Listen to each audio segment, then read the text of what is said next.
Nosso trabalho vai falar sobre a importância dos artefatos de cerâmica na cultura pré-incaica e incaica. A cultura material andina revela muito sobre a forma como os povos incaicos compreendiam o mundo e organizavam suas práticas sociais e espirituais. No Peru antigo, os huacas, que são os lugares sagrados ou objetos sagrados, eram dotados de força espiritual e ocupavam um lugar central na vida religiosa, política e cotidiana. Dentro desse universo simbólico, a cerâmica se destacou não apenas como um utensílio doméstico, mas também como um veículo de comunicação ritual e espiritual.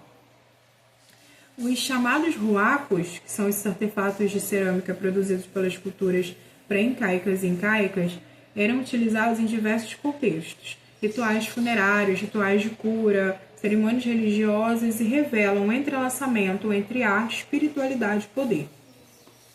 Nesse sentido, a gente busca compreender como o uso da cerâmica pelos ruacos ultrapassa sua função utilitária, assume um papel simbólico e ritual, e funciona como um mediador entre o humano e o sagrado, reforçando laços políticos e sociais. Buscamos identificar se o uso da cerâmica por esses povos, para além de sua função utilitária, também materializava valores espirituais, políticos e sociais. A base para a nossa hipótese poder comprová-la foi analisado o artigo de Frei Castilho Lujan e também a tese de Leonel Soares.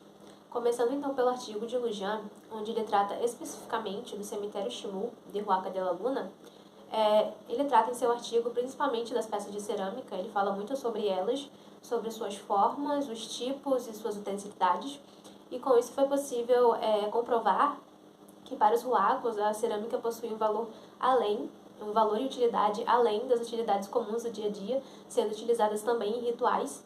Isso porque, como mostra Lujan, nas escavações feitas nos cemitérios em Ximú, foram encontrados não apenas ossos, mas também potes de cerâmica, sendo jarros ou formas de garrafa, que poderiam ter sido utilizados também como forma de oferenda. Além disso, Lujan trata também das figurines, que são esculturas antropomórficas que possuem como caráter principal, sua função principal, ser utilizadas em rituais.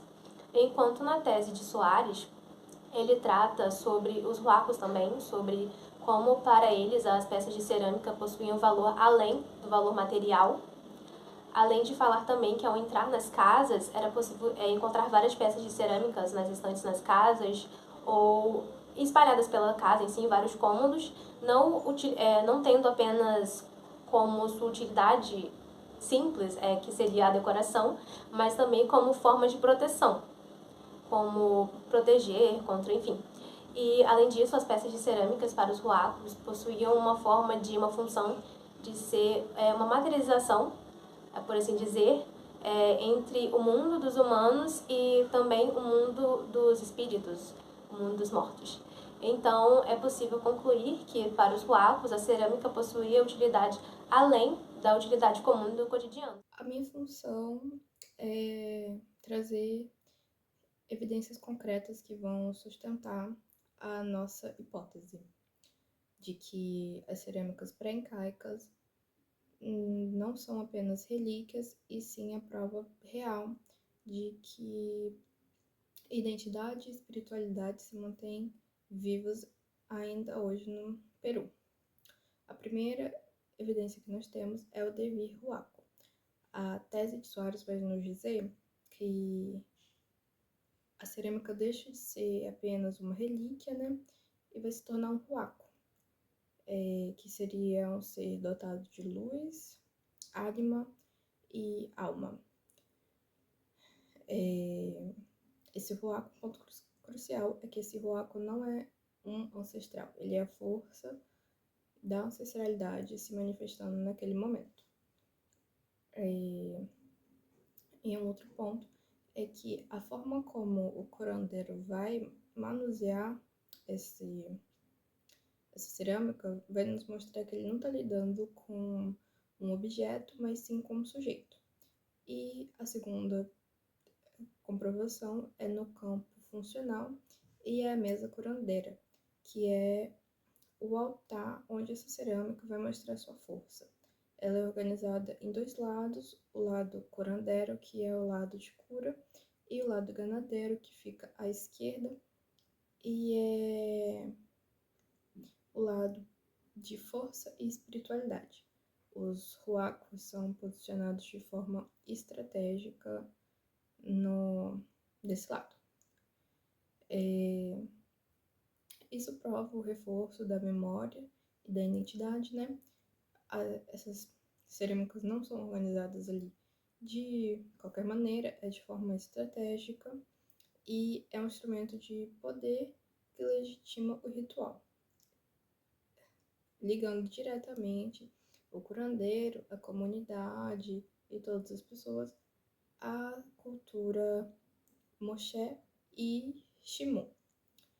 Em resumo, a tese de Soares nos dá as evidências que comprovam a nossa hipótese de que a cerâmica é o elo material que garante que a ancestralidade está viva e atuante ainda hoje no Peru. Bom, conforme tudo que foi exposto ao longo do seminário, nós podemos sim afirmar que a hipótese inicial do trabalho ela se confirma. A pesquisa ela demonstra que a cerâmica arqueológica da costa norte do Peru ela não deve ser vista apenas como um vestígio antigo ou um objeto sem vida. Muito pelo contrário, ela deve ser compreendida como um ser poderoso que é conhecido como o arco, que continua tendo um papel ativo em práticas sociais atuais, especialmente entre os curandeiros e os uarcoeiros. Essa compreensão ela é construída a partir de uma abordagem etnográfica e arqueológica que reconhece a coexistência de diferentes formas de entender o mundo e o tempo. Nessa perspectiva, a cerâmica não é somente um objeto histórico, ela também atua como um artefato ritual e como mediadora de práticas xamânicas. A pesquisa mostra, por exemplo, que as mesas dos curandeiros elas são compostas por conjuntos de complexos objetos que evidenciam a eficácia e a força dos uarcos. Isso revela para a gente que a cerâmica ela é percebida como uma presença viva e dinâmica. Então, chegando às nossas considerações finais, ao longo do seminário, nós vimos que esses vasos não funcionam somente como utensílios antigos, mas sim como a parte de um processo de crenças que tanto fortalece a memória coletiva e tanto a identidade cultural, pois eles ajudam a manter tradições e práticas que ainda resistem ao tempo e às mudanças que são impostas por fatores externos. Mas é importante destacarmos que nem todos os grupos que utilizam a cerâmica utilizam da mesma forma. Mas, no geral, o que aparece é essa ideia da continuidade, mesmo que haja mudanças, porque o passado material ele se atualiza no presente, através do ritual. E isso acaba mostrando que os objetos arqueológicos eles não pertencem apenas aos museus, mas também às comunidades que ainda hoje se ressignificam, que ainda hoje resistem. Portanto, ao estudarmos e preservarmos essas peças, nós não estamos apenas guardando artefatos, mas também estamos reconhecendo as histórias, as memórias e as práticas culturais que ainda seguem viva e que fazem parte da identidade local, mesmo através de mudanças do tempo.